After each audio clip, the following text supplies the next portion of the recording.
Welcome back to MMO Madness Behind the Troll Mask. I'm your host, Boss Mode, here to rip off the polite PR mask of MMO gaming and get into the messy, toxic underbelly we all know exists. Today's episode, Toxicity by Design. How developers often unintentionally create systems that practically beg players to troll, grief, and ruin each other's day. And look, I'm not talking about bad apples in a perfect orchard. I'm talking about the orchard itself being planted in toxic soil. So buckle in. We're about to dissect how features became grief tools, how mechanics became weapons, and why sometimes devs are the trolls pulling the strings. The roots of built-in chaos. Let's start with the early days. Ultima Online, EverQuest, games where developers said, you know what? Let's just let everyone attack everyone else. Full loot PvP, corpse looting, open world PKing. On paper, it sounds hardcore. In practice, it created roaming bands of griefers camping noobs outside cities like wolves at the gates. EverQuest's train mechanics were legendary.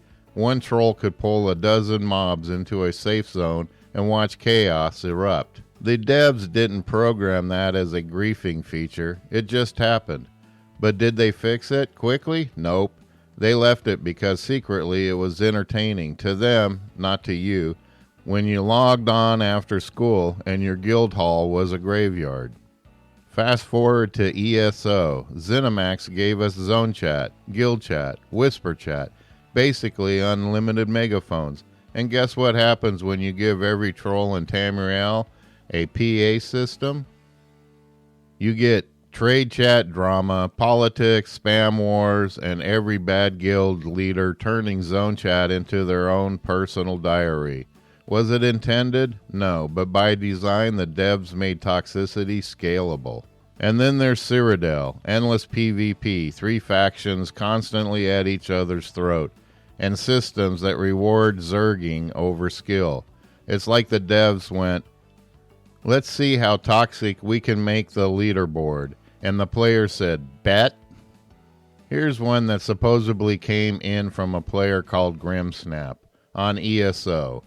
So I rolled a healer in Cyrodiil thinking I'd make friends. Instead, I became the community punching bag. Every time my group lost a fight, someone would whisper me, trash heals, delete your tune, drink bleach. One time I went AFK for 2 minutes and came back to 17 hate whispers. The best part? I found out half of them were from the same guy using alt accounts. This is Toxicity made possible by design. ZeniMax gave players infinite alts, instant whispers, and no chat restrictions. It's like handing out free megaphones at a family reunion and wondering why the cops were called. We can't dodge WoW. Blizzard's crown jewel is also one of the most carefully designed trolling sandboxes ever built. Corpse camping, 100% legal by design.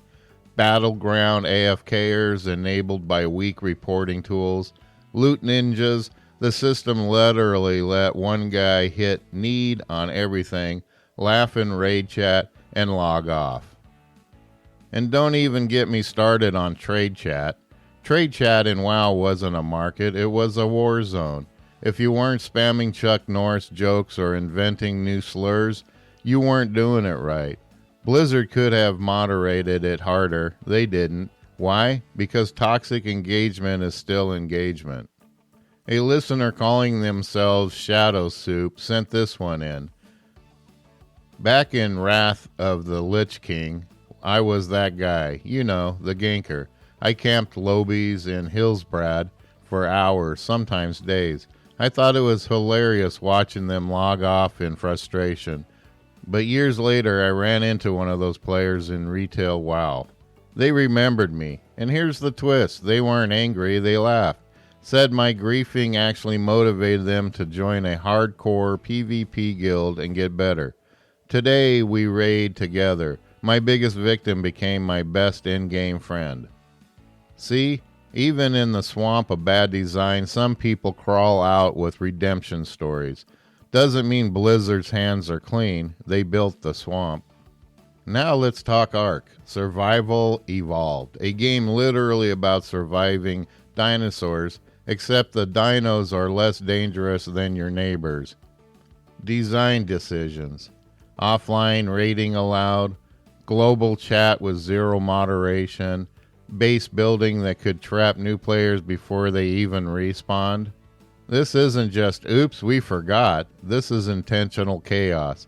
Studio Wildcard basically said, what if Lord of the Flies, but with T-Rexes?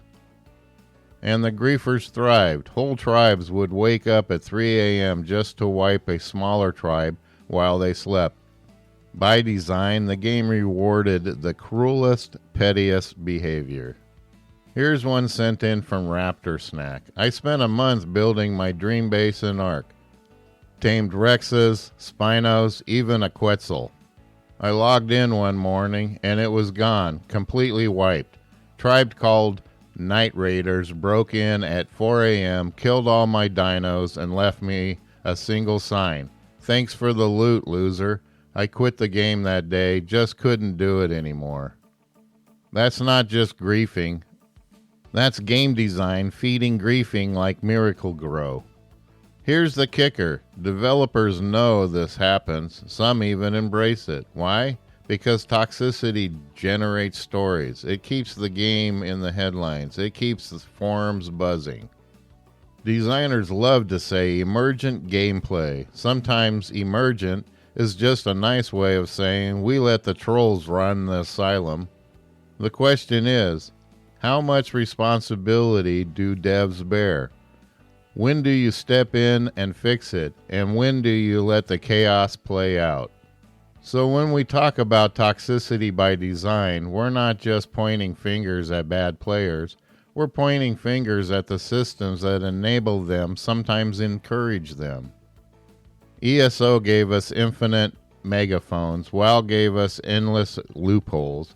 Ark gave us dinosaurs and said, go be cruel to each other. And players? Well, players did what players do. Next week, we'll keep peeling the layers of the MMO onion. But for now, if you've got a grief story or redemption arc of your own, send it in to podcast@mmomadness.com. Don't just scream into Zone Chat, scream into mine. And hey, don't forget to like, share, and follow the podcast. Your support helps keep this going. And now, a word from our sponsor. Subscribe now to MMO Madness, Behind the Troll Mask, sponsored by Boss Mode Fashion, because even if your DPS is trash, your outfit doesn't have to be. Find your next respawn-ready outfit at bossmodefashion.com. Until next week, this is Boss Mode out.